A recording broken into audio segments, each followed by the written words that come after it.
times and stuff where we haven't risen to the occasion. So I think from now on, I think it's all about proving to ourselves, first off, and then, of course, showing the country that, we're gonna put in the work, and we're gonna do what's needed to do to come out with results and win tournaments and win games. We have a special guest today, Diego Luna, the rising star with the U.S. men's national team. And I hate to say this, but I saw it back when you were playing in the Under-20 World Cup, so I knew this was going to be your rise. I don't know if everyone else saw it, but I saw that you had something special, and maybe it just took the right coach to pull it out of you and to recognize it. So, Diego, welcome to the show. How you feeling? Feeling good. Thank you for having me. So typically on this show, I don't know how familiar you are with our show. You've been on a couple of times. Yeah. We typically have a tradition of talking about jersey swaps. Yeah. Do you have a jersey swap that stands out to you so far in your young career, or is there one that you're thinking about in the future? Man, I need to start collecting because it was a cool hobby that I think I ended up having a couple of epic jersey swaps for myself. Yeah, I actually just got one that I've dreamt of for a while. I just played the Galaxy, and I was able to swap with my favorite player, Marco Reus. Hey, pretty cool. Yeah. So I remember you talking about Marco Reus.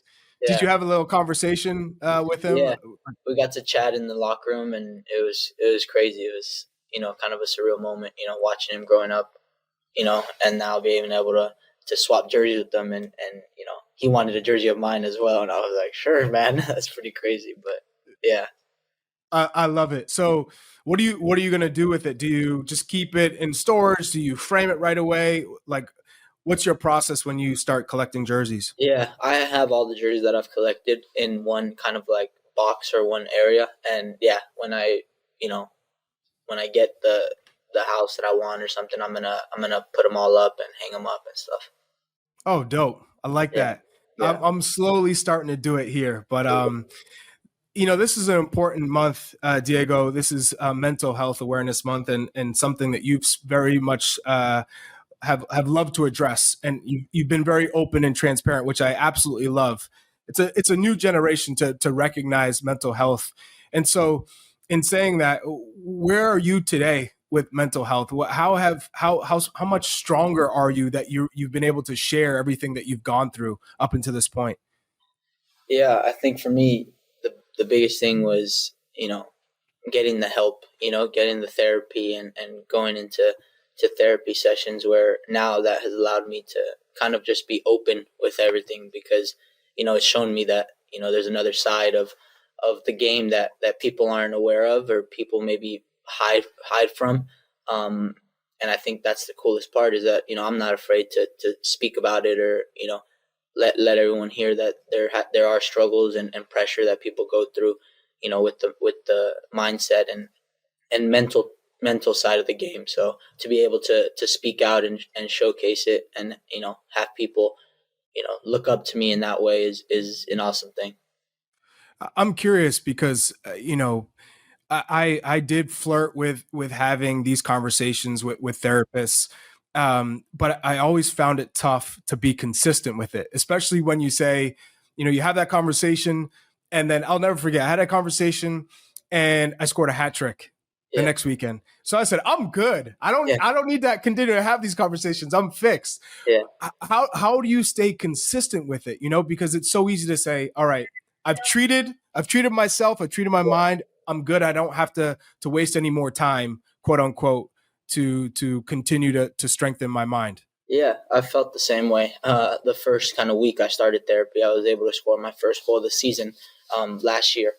And, I thought, oh, this is awesome. I did a couple sessions more, and then I kind of went away from it. And then I realized, like, okay, I'm struggling a little bit after a couple weeks went by, that, I didn't feel my best. And that's when I really, took it serious and made it, part of my routine, where, I do that, and it gives me the mental freedom, mental clearness to be able to perform every weekend, and, not have outside thoughts or not have other pressure that's in my head.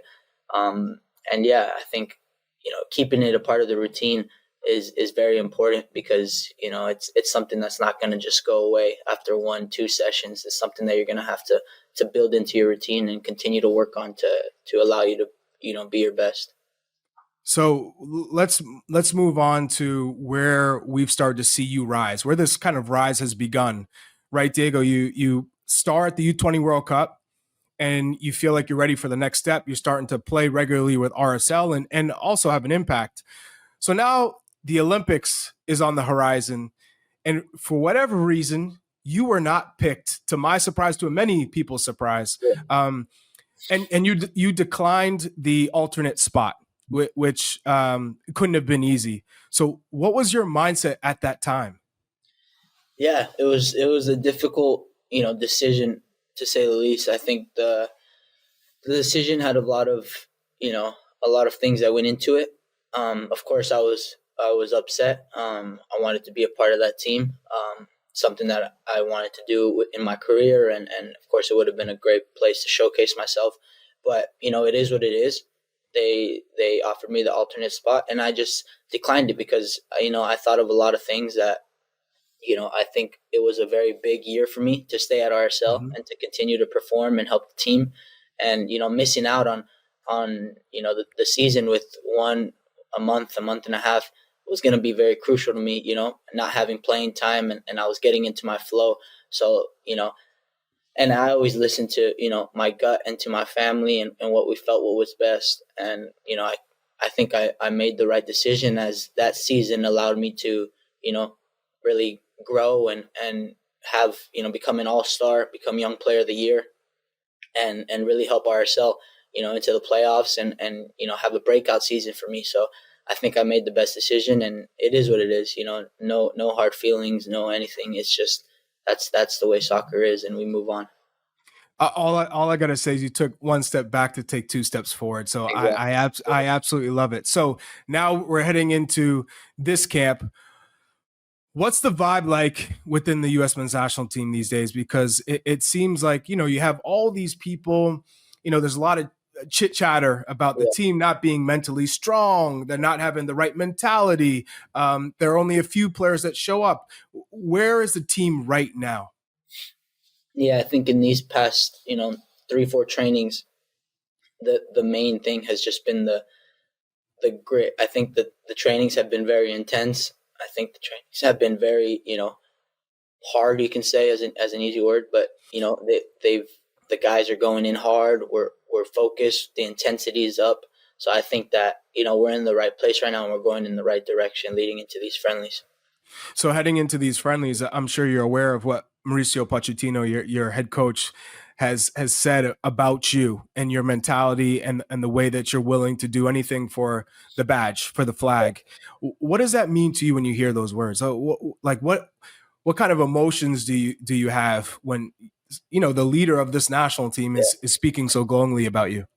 Yeah, I'd say you're grateful. I'm extremely grateful and proud because to have that being said about just the person and player that I am. It's not me trying to be something. It's just who I am as a player. I fight for whatever. Of course, even for club. I fight for RSL like it's my club, right? That's the team I'm playing for. That's the team that's giving me the opportunity. And now to do it on the national stage and play with the national team, for your country, it's an honor, and to just put in everything and every day at work, feel my best and lead this team hopefully to get goals and assists and yeah. You've mentioned in the interview with Walker Zimmerman that Mauricio Pochettino and his staff want you to play freely. You've gotten to this point because of the way you are, the way you play. What have you learned from Mauricio Pochettino since you've been around him in these camps? Yeah, I think from Mauricio, I think the biggest thing is, he wants the players to feel comfortable. He wants the players to play freely. He wants the players to express themselves, within the tactics, within the way we want to play. But he wants the players to showcase themselves and have fun and enjoy it. And for me in particular, as playing in that attacking mid position, he wants me to, do exactly what I do, which is create, score goals, be creative, create chances for the team and express myself. So I think that's really, cool to hear from your head coach when he's allowing you to play free and showcase yourself and express yourself. That's what you want to hear as a player. 100%. And I think back to my team, my time getting into the U.S. men's national team, you're taking these steps, but you ultimately are waiting to just be yourself and not starting, thinking about what the coach wants from you, what certain players want from you, just playing the way that you've always played. So, there are some notable absences here, Diego, in Christian Pulisic and Timothy Weah and Weston McKennie, to name a few. But you're getting the opportunity to play with a Tyler Adams for the first time or Serginho Dest for the first time. How has that been? Yeah, it's been great. I think to always come into camp and meet new guys and play with new guys that, you looked up to, or guys that are playing in Europe that, you've seen on the national team do great things. It's awesome to, get into camp and play with them and combine and really test yourself against these guys that have played at the level. So it's really cool. So in saying that, how have these trainings been? Like, you got to compete. You got to show that, hey, Diego Luna can start and make an impact. Have you had any fiery challenges in training yet? Yeah, there's been a couple challenges that have been hard, and we get into it and stuff, but that's exactly what we want, right? In training, everybody competing to the highest level, going at it, and then once we step off the field, we shake hands and everything's good. But that's the exact environment that we want to build the top level team. So now heading into Saturday's match, which I'll be there, so I look forward to seeing you in person. You're playing against Turkey. Hakan Çalhanoğlu just coming off a Champions League final. Arda Güler playing at Real Madrid. Have you thought about what you're going to need to do in some of these matches to make sure that you continue to have your spot outside of like your typical goals and assists?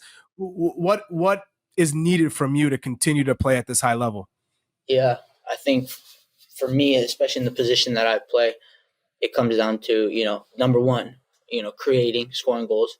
And then right after that is making sure you're on, working both sides of the ball, the defensive side of the ball, and making sure that you're pressing, making sure that you're recovering, back pressing, all the things that you don't see from your normal attacking mid. You're a part of the team and you want to be the best defender from the attack.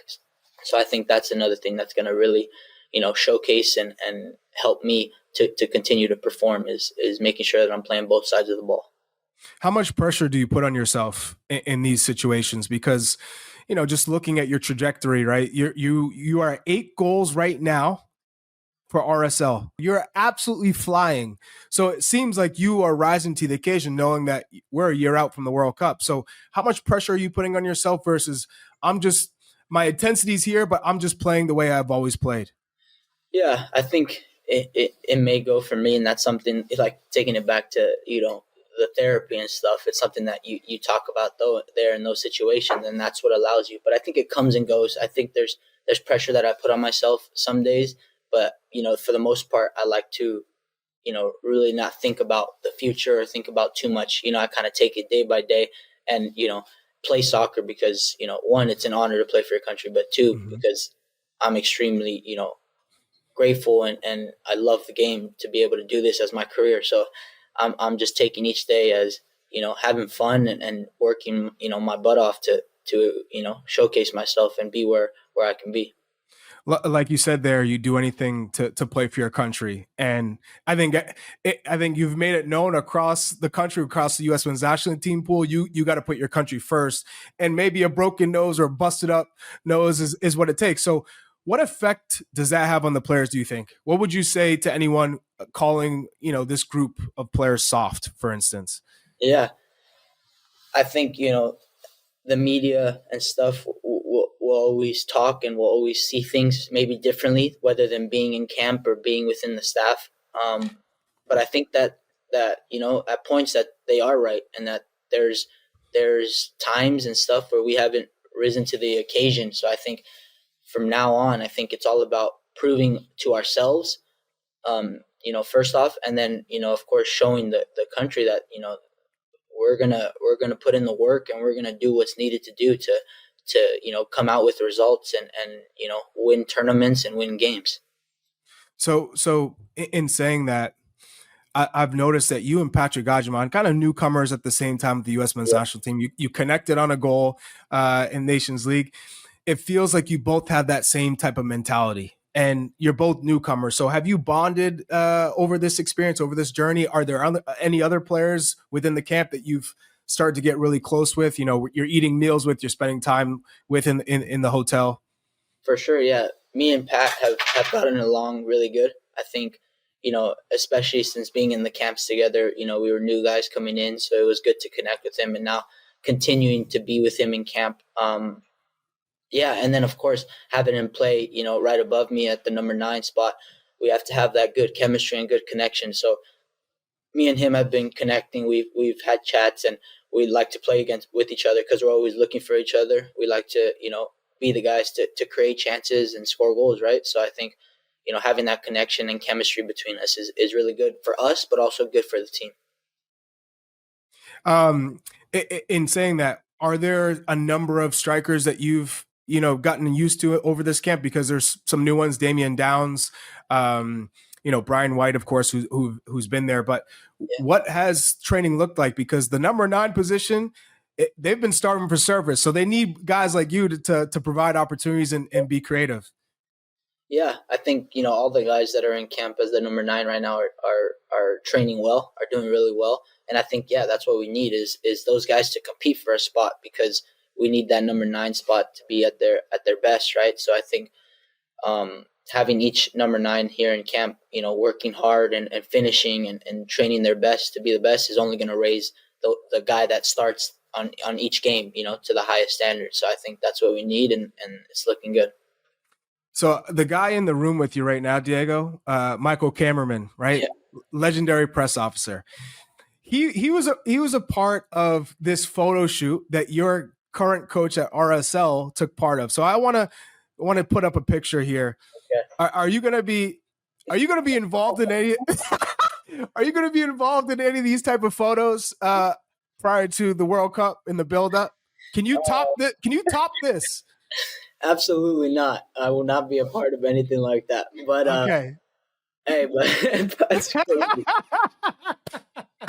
that's awesome, man. It is. This is top. Pablo's gonna love that when I get back to RSL. That's gonna be hilarious. I know Pablo's gonna love that. I know Michael Carriman is gonna love that. So shout out to the legend Michael Carriman. But I think I speak for a lot of people.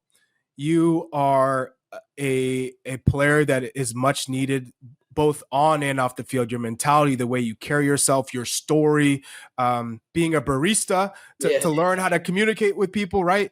It's just it's an incredible story, an incredible path, and I know you're just getting started. So keep working, and I'll see you Saturday. Thank you very much, man. Yeah, I appreciate it, and thank you for having me. It sounds good. See you this weekend. Oh, look at you. You got to the end of the video. Thanks for watching. We appreciate it. So if you want more average to good content, then you know where to go find it. Go peruse our channel, then hit like, then hit subscribe, and of course, turn on your notifications so that you never miss a show. We'll see you next time.